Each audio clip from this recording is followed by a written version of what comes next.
తెలంగాణ తల్లి రూపురేఖలు మార్చడాన్ని తెలంగాణ మేధావులు కవులు ఖండిస్తున్నారు. బతుకమ్మ లేని తెలంగాణ తల్లి విగ్రహాన్ని ఊహించుకోలేమని సమాజమంతా మండిపడుతుంది.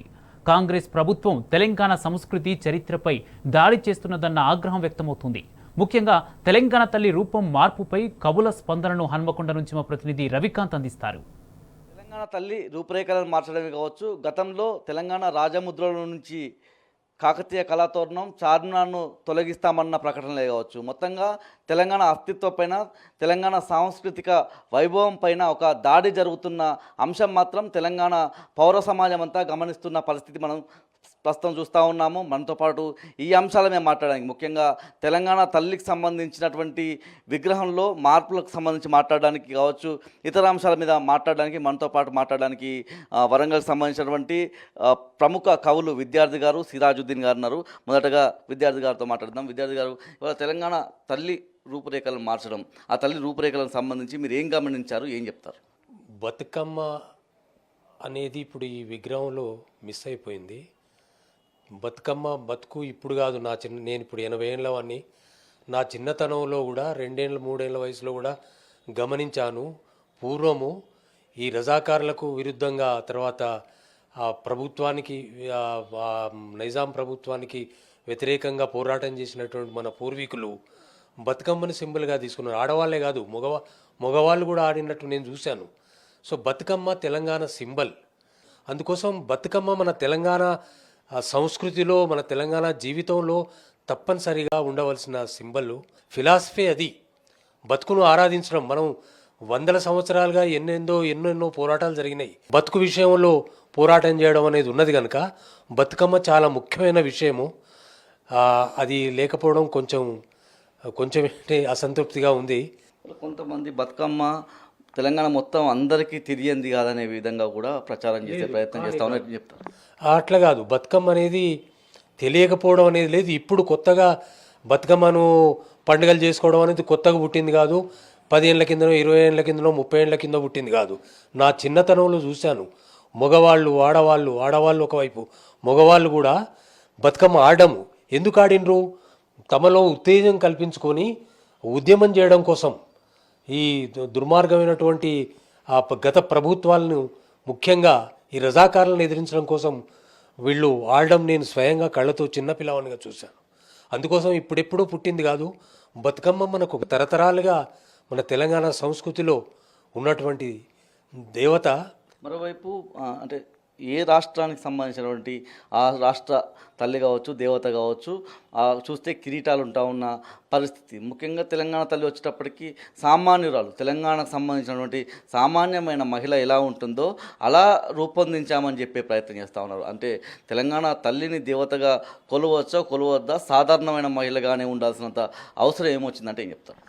బతుకమ్మను దేవతగా మనం ఆరాధించినాము. బతుకమ్మ తల్లి ఇప్పుడు సమ్మక్క సారాలక్క లాగానే వాళ్ళు కూడా ఒక స్ఫూర్తే కదా. సో బతుకమ్మకు కిరీటం ఉంటే బాగానే ఉండేది. బతుకమ్మ లేకపోవడం మాత్రం చాలా అసంతృప్తిగా ఉందని చెప్తున్నాను. మనతో పాటు సిరాజుద్దీన్ గారు ఉన్నారు, ఉర్దూ తెలుగుకు సంబంధించినటువంటి పోయెట్. సరే, వాళ్ళ ఏం చూస్తూ ఉన్నారు? తెలంగాణకు సంబంధించినటువంటి అస్తిత్వాన్ని కావచ్చు, ఈ ప్రాంతానికి సంబంధించినటువంటి సాంస్కృతిక వైభవం మీద ఒక దాడి చేసే ప్రయత్నం అయితే స్పష్టంగా చూస్తూ ఉన్నాం. తెలంగాణకు తల్లికి సంబంధించి కావచ్చు, ఇతర అంశాలను ఏం గమనిస్తూ ఉన్నారు ఇటీవల కాలంలో?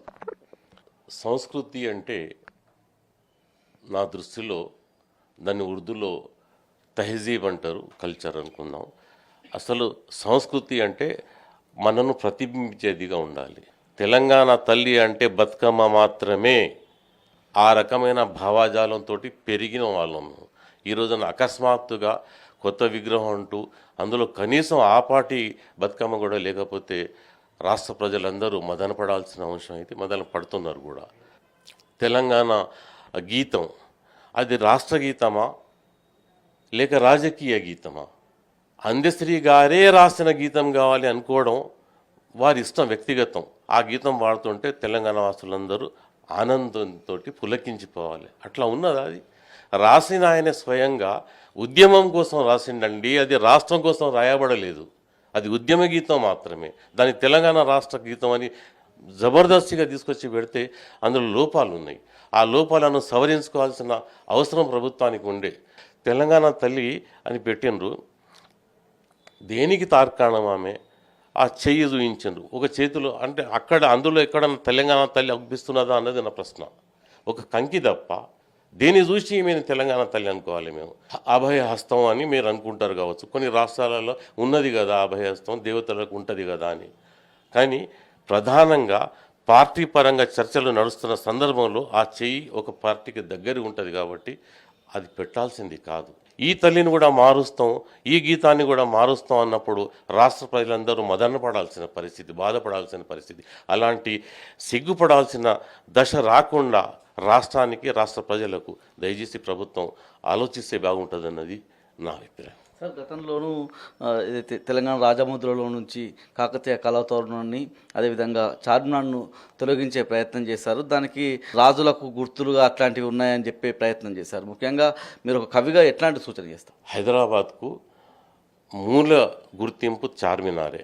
అది చూడ్డానికే వస్తారు వేరే దేశాల నుంచి అయితేనేమి, రాష్ట్రాల నుంచి అయితే. కాకతీయ కళాతోరణం, చార్మినార్, ఇది లేకుంటే తెలంగాణ లేదండి. ఏది లేకుండా మీరు ఏ ముద్ర నేయండి, యాక్సెప్టబుల్ ఉండదు. అది ప్రజలకు అంగీకారంగా ఉండదు. తెలంగాణ తల్లి లేక సంస్కృతిలో ముస్లింలు అంతర్భాగం కాదా? క్రైస్తవులు అంతర్భాగం కాదా? సిక్కులు, ఇతర మతస్థులు అంతర్భాగం కాదా?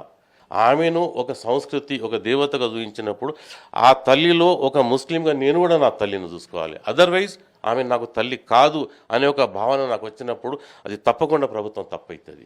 కాబట్టి అందరినీ పెట్టుకుంటే దృష్టిలో అందరినీ పెట్టుకోండి, కానీ కేవలం కంకి మాత్రమే ఇచ్చి ఇంకోటి చేయి చూపిస్తా అంటే నవే డేస్ ఈనాటి రాజకీయ పరిస్థితులలో అది సహేతుకం కాదు.